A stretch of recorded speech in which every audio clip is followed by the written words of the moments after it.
Hello बच्चों, चलिए discuss करते हैं नेक्स्ट प्रॉब्लम। प्रॉब्लम क्या कहता है? फॉर द सर्कल्स, हमें दो सर्कल गिवन है S1 एंड S2 और एक लाइन गिवन है।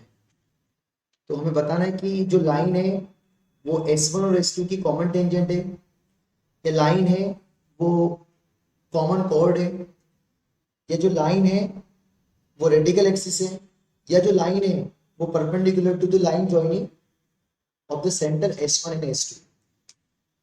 तो पहले S1 और S2 को अच्छे से थोड़ा ड्रॉ कर लेते हैं, समझ लेते हैं कि S1 और S2 की पिक्चर कैसी बन रही है। उसके बाद हमें एक बेसिक आइडिया लग जाएगा लाइन और सर्कल के बारे में जजमेंट लगाने का कि कॉमन कॉर्ड है या रेडिकल एक्सिस है या टेंजेंट है वगैरह वगैरह। तो सबसे पहले हम सर्कल को ड्रॉ कर लेते हैं। तो अगर हम ध्यान से देखें तो जो सबसे पहला वाला सर्कल है उसका सेंटर है 2,3, मतलब फर्स्ट क्वाड्रेंट में लाएगा।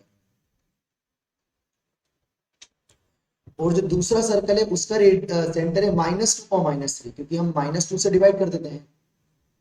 तो इसका सेंटर क्या है? -3, -2। -2 से डिवाइड करेंगे तो -3, -2, -3, -2।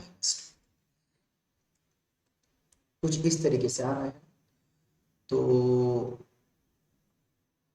अब हम ये चेक कर लेते हैं कि ये जो सर्कल है वो कैसे पास होकर जाएगा, मतलब ओरिजिन के ऊपर से जाएगा या ओरिजिन के बाहर से जाएगा, कैसे जाएगा।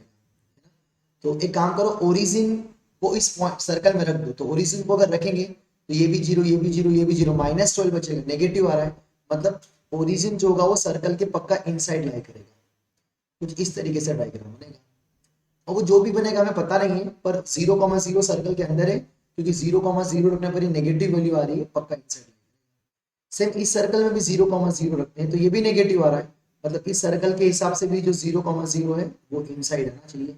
तो ये सर्कल कुछ इस तरीके से बन रहे हैं।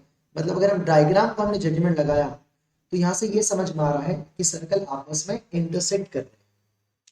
पहली बात,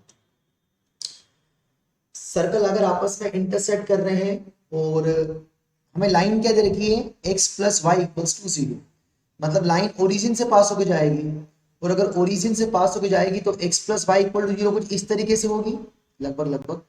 अब वो यहाँ से कॉमन कॉर्ड होगी कि नहीं होगी वो तो पता चलेगा, पर ये पक्का इस तरीके से होगी, मतलब सर्कल को कट करेगी। क्योंकि ओरिजिन से पास हो जाएगी तो इन दोनों सर्कल को पक्का कट ही करेगी, क्योंकि ओरिजिन सर्कल के अंदर है और इस ओरिजिन से पास होकर जाएगी लाइन 0,0 से ये, तो ये सर्कल को कट करेगी, मतलब ये टेंजेंट तो हो नहीं सकती। तो line is a common tangent of S1 and S2, मतलब एक है तो कोई चांस ही नहीं है, क्योंकि टेंजेंट ही नहीं है। तो कॉर्ड हो सकती है, कॉमन कॉर्ड हो सकती है। तो कॉमन कॉर्ड कैसे चेक करते हैं? दो सर्कल की कॉमन कॉर्ड क्या होती है? S1 - S2 = 0। इन दोनों सर्कल को माइनस कर दो कोएफिशिएंट सेम करके। तो कोएफिशिएंट सेम है तो सीधे माइनस कर दो। तो -4x - 6x कितना आ जाएगा? -10x। और यहाँ माइनस करेंगे तो -6y और -4y, -10y। और यहाँ पर हम माइनस करेंगे तो +10, ये 0 हो जाएगा। -10 का डिवाइड कर देंगे तो x + y = 0, मतलब S1 - S2 = 0 आ। और जब S1 - S2 0 आ गया, मतलब यही हमारी x + y = 0, मतलब यही हमारी कौन है? कॉमन कॉर्ड है। और हमें एक ये बात भी पता है कि अगर सर्कल इंटरसेक्ट करते हैं आपस में तो जो कॉमन कॉर्ड होती है वही रेडिकल एक्सिस होती है ना। जो कॉमन कॉर्ड होती है वही क्या होती है? Radical axis. तो L is the common chord of S1 and S2, perfect बात है।